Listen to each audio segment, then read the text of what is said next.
بسم الله الرحمن الرحيم. دلوقتي يا جماعة في نقطة كده، حتة احترافية بالنسبة للناس المحترفة في مجال الكاميرات. عايزين نعرف حاجة كده ونوثقها بالنسبة للكنترولر أو الجيوستيك ديت.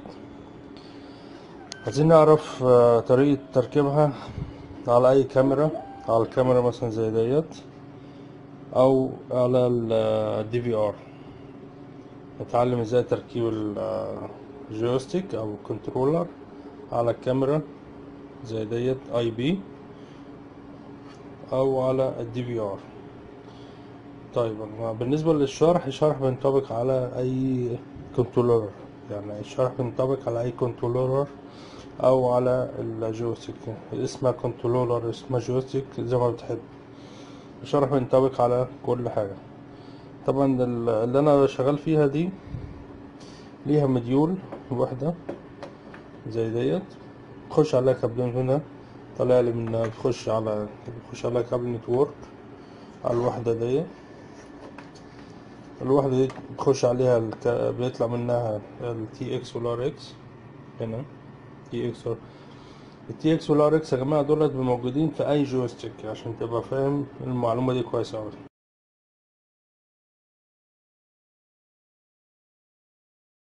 ال RX ال RG ال RS 485 الجويستيك عشان تبقى عارف. هتلاقي طرفين الكنترول بتوع الجويستيك ال TX وال RX، لازم تبقى عارف المعلومة دي كويس أوي. الشرح بينطبق على أي جويستيك، اللي احنا هنقوله دلوقتي بينطبق على جويستيك، على أي جويستيك أو على أي كنترولر. تمام. في 3 خطوات لازم تعملهم وتخلي بالك منهم قوي وانت بتشغل جويستيك. طبعا الجويستيك ده انا اوريدي موصلها على الكنترول، موصلها على الكاميرا اهي، واصلة على الكاميرا زي ما احنا شايفين، بس ما بتشتغلش الكاميرا، يعني لو جيت تشغل ما بتشتغل. لازم تشغل الجويستيك ديت، لازم لك تعمل 3 خطوات في الجويستيك عشان تعمل لها كومباتبل وتبقى كومباتبل مع الكاميرا. بدون ال3 خطوات دول ما هتشتغل معاك. في اول حاجه، في اول خطوه لازم تتعلمها. طبعا لو دخلت على الكاميرا دي، الكاميرا اوريدي شغاله، الكاميرا ديت اهي، الكاميرا شغاله موصله على الكمبيوتر. هتبص كده على المعلومات بتاعت الكاميرا او التفاصيل، هتلاقي مكتوب بروتوكول. بروتوكول اهو، بيلكو دي لازم تبقى عارف. في حاجه اسمها بيلكو دي وبيلكو بي. البروتوكول بتاع الكاميرا بيلكو. في عندك الفيرم وير، ده الاصدار بتاع الفيرم، ده ملناش دعوه بيه. في عندك الادرس بتاع الكاميرا 001، ده مهم. وعندك البود ريت بتاع الكاميرا اللي هو مكتوب كوم، اللي هو 2400. يبقى عندك 3 خطوات مهمين جدا لازم تبقى عارفهم. اول حاجه البروتوكول بتاع الكاميرا لازم تبقى عارفه، الادرس بتاع الكاميرا لازم تبقى عارفه، البود ريت بتاع الكاميرا لازم تبقى عارفه. في 3 حاجات مهمين جدا، بروتوكول والادرس والبود ريت. تعرفهم من الكاميرا من خلال التفاصيل دي، بيظهر لك عندك هنا. لازم تخلي البود ريت اللي هو في الكاميرا اللي هو 2400 نفسه في الجويستيك، لازم تخليه هنا 2400. تخش وتعمل كونفيجريشن وتهيئة ديت تخليها 2400. ولازم الادرس بتاع الكاميرا اللي هو دوت 001، لازم في الجويستيك تخليه في الكاميرا 001، تديه لنفس الكاميرا عشان تشتغل معاك. والبلكو يعني تخليها بلكو دي يا بلكو، هنا مش مكتوب، هنا مكتوب بلكو بس هو في حالات بيطلب منك يا بلكو بي يا بلكو. يبقى 3 خطوات بتعملهم عشان تشغل جويستيك على الكاميرا المتحركة او تشغل على الدي في ار. خلاص، يا رب يكون شرحه واضح. طبعا دلوقتي الجيوستيك ديت البرمجة بتاعتها والكونفجريشن مختلف عن اي موديل تاني، يعني كل واحدة وليها الكونفجريشن بتاعها. كويس عشان تبقى ايه في الصورة. يعني دي مختلفة عن موديل تاني، يعني مش اللي انا بالشرط اللي انا اعمله هنا هيمشي معاك مع واحدة تانية، لا كل واحدة وليها بس الفكرة واحدة والثلاث خطوات واحدة، لازم تعملوا هنا او هنا عشان تبقى عارفهم، يبقى عندك خلفية عن الموضوع ده. يعني 3 خطوات لازم تعملوا هنا في الموديل دوت او في موديل تاني من الجويستيك او كنترول زي دوت. 3 خطوات لازم يتعملوا. طبعا دي عليها باسورد، لازم الادمن هو اللي يخش. طبعا عشان نخش لازم اكتب الباسورد يعني هنا كده شيء ادمن خلاص. دي عشان اخش على الباسورد بتاعتها او الكونفيجريشن بتاعها ليها طريقة ما في التعامل. طبعا عشان اخش على الباسورد لازم اضغط في الموديل دوت، الموديل اللي انا شغال فيه، بضغط 2 واون في نفس الوقت اهو. عطاني باسورد 2 واون في نفس الوقت. الباسورد تكتب 9 8 7 6 5 4 3 1 0 انتر. دخلت انا كده، دخلت على خش على منيو واشتغل معايا. بقلب بالجويستيك، بقلب الكلام بالجويستيك اهو، بقلب بيه بالجويستيك خلاص. طبعا يا جماعه لازم قلنا 3 خطوات يتعملوا.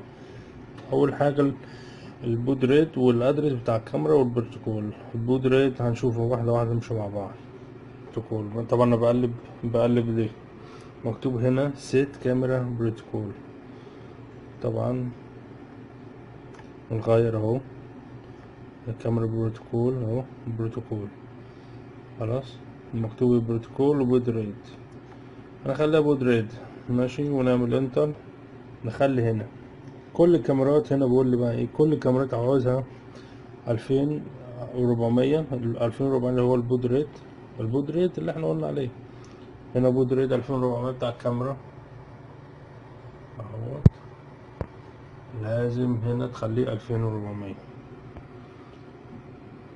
تمام، بنخليه 2400. ممكن نخليه بقى ايه 4800. لو خليت 4800 متشتغلش، 6000 متشتغلش، لازم 2400. طبعا انت بتغير بدي، بتقلب كده اهو، عمال تغير اهو. طبعا لو عاوز فوق ولا تحت بتعمل دي كده تحت انتر. دخلت على انتر. طبعا بتخليها كام زي ما قلنا 2400، بتخليها 2000 خلاص. بتثبتها، بتخليها كل الكاميرات عندك دي اول، يعني كل الكاميرات. لو كاميرا معينة بتديها الادرس بتاعها، ده الادرس بتاع الكاميرا، بتخلي ادرس الكاميرا. لو كاميرا بتغير الادرس بتاعها شبه ايه في الصورة خلاص. بتعمل انتر، انتر عشان تسيب المعلومات، انتر هنا عشان تسيب المعلومات. الكنترول اللي معايا بيمانج اب تو 9999 ديفايس، يعني 10000 جهاز.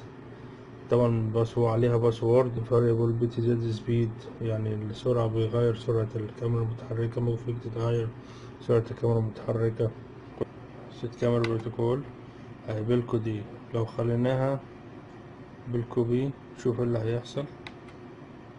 بليز ويت. خلاص كله كده بالكو دي، شوف هيشتغل معانا ولا لأ. منيو خلاص كده عشان ما اشتغلت معايا، ما عايز اشتغل معايا. بالكو دي بالكو دي اول يعني كل الكاميرات هتبقى بالكو دي.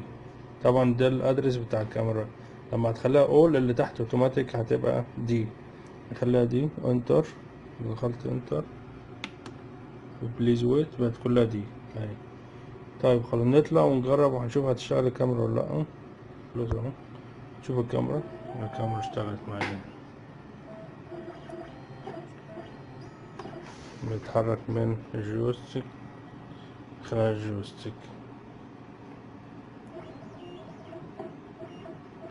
فجماعة ال3 خطوات دول مهمين وبتهيألي يعني بيغفلوا على الناس كتير.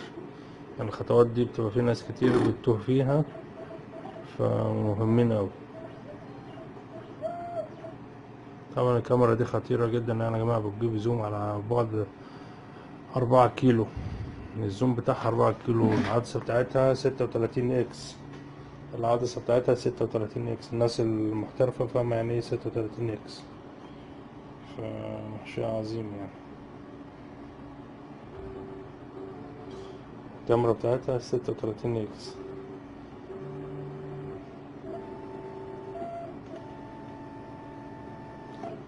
تمام يا جماعة، يا ريت المعلومة تكون وصلت، ويا ريت تكون فادناكم بحاجة مهمة. شكرا لكم، السلام عليكم.